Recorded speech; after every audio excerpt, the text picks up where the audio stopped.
শিশুর জন্মের পর ভুলেও দুইটি কাজ করবেন না, তাহলে কিন্তু শিশু মারাত্মক বিপদে পড়ে যাবে। আমরা অনেক ফ্যামিলি যারা আছি, অনেক মা বাবা ওই ভুল কাজটা করে থাকেন, যার কারণে দেখা যাচ্ছে ছোট বাচ্চাটি কঠিন বিপদে পড়ে যায়। এক নাম্বার ভুল হচ্ছে, শিশু যখনই জন্মগ্রহণ করবে তারপরে ছবি তুলে ফেসবুকে ছাড়বেন না, কেননা বদনজর এটা কিন্তু সত্য। নবীজি সাল্লাল্লাহু আলাইহি ওয়াসাল্লাম নিজে বলে দিয়েছেন, আল আইনু হাক্কুন, বদনজর হচ্ছে সত্য। বর্তমানে এই সোশ্যাল মিডিয়ার যুগে আমরা সকলেই দেখা যাচ্ছে ছোট ছোট বাচ্চাদের ছবিও ফেসবুকে দিচ্ছি। এই ছবি দিয়ে যে কত মানুষ কত বড় বিপদে পড়ে গেছে, কেননা বদনজর এটা কতটা ভয়ঙ্কর নবীজি সাল্লাল্লাহু আলাইহি ওয়াসাল্লাম নিজে বলে দিয়েছেন। বদনজর একটা ছোট্ট বাচ্চাকে অসুস্থ করে ফেলে।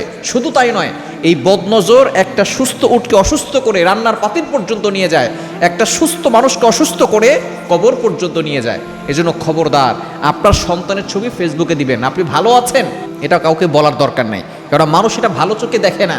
সকলে আপনার ভালো সহ্য করতে পারে না, আপনার সন্তানের উপরে বদনজর লেগে যেতে পারে। এজন্য সন্তান জন্মগ্রহণ করার পরেই সাথে সাথে তার ছবি তুলে ফেসবুকে দিবেন না, সন্তান বদনজরে আক্রান্ত হয়ে কঠিন বিপদে পড়তে পারে। নাম্বার 2, দ্বিতীয় নাম্বার হচ্ছে সন্তানের আজে বাজে নাম রাখবেন না।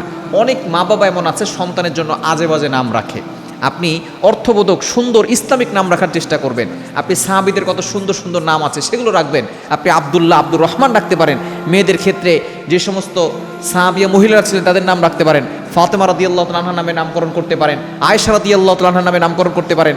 আরও কত মহিয়সী নারী ছিলেন যারা, খাদিজা রাদিয়াল্লাহু তাআলা আনহা, এরপরে আরও যে কজন মহিয়সী নারী আছে তাদের নাম আপনি রাখতে পারেন। তাহলে দেখবেন যে আপনার সন্তান ওই নামের প্রভাবের কারণে সে আদর্শ সন্তান হবে। এজন্য সন্তানদের জন্য অবশ্যই খেয়াল রাখবেন যাতে করে সন্তানের জন্য সুন্দর একটা নাম হয়, এবং তার ছবি ফেসবুকে দিবেন না, সকল বদনজর থেকে সে বাঁচতে পারবে।